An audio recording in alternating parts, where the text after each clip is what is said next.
Heavy fighting near the Yemeni city of Marib has killed 96 combatants over the past 2 days as the Houthi rebels have stepped up their offensive on the government's last northern toehold.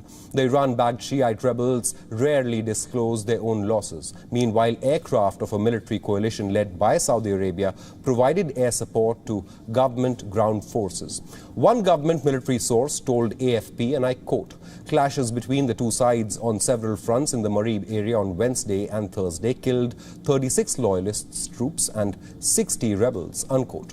The deadly Houthi advance has been steady. The rebels are now closing in on the city, even as the death toll due to the fighting has neared 100 over the last 2 days.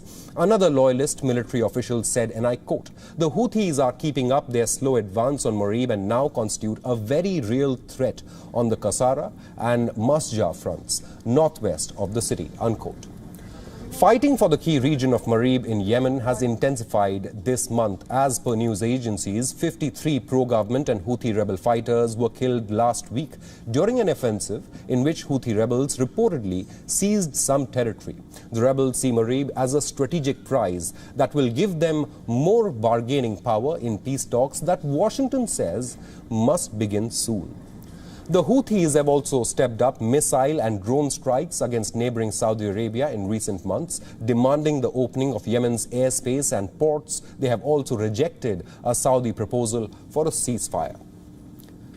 The city of Marib is crucial for government forces. The loss of Marib would be a heavy blow for the Yemeni government currently based in the southern city of Aden and for its Saudi backers. Marib and its surrounding oil fields make up the last significant pocket of government-held territory in the north, the rest of which is under rebel control, including the capital Sana'a.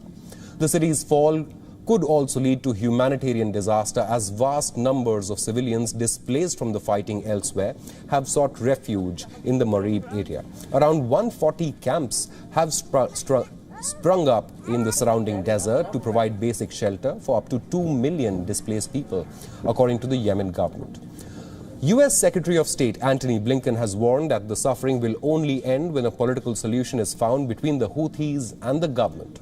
President Biden, who took office in January this year, had reversed the decision of his predecessor, Donald Trump, to designate the Houthis as a terror group. All the press is here. I want to make...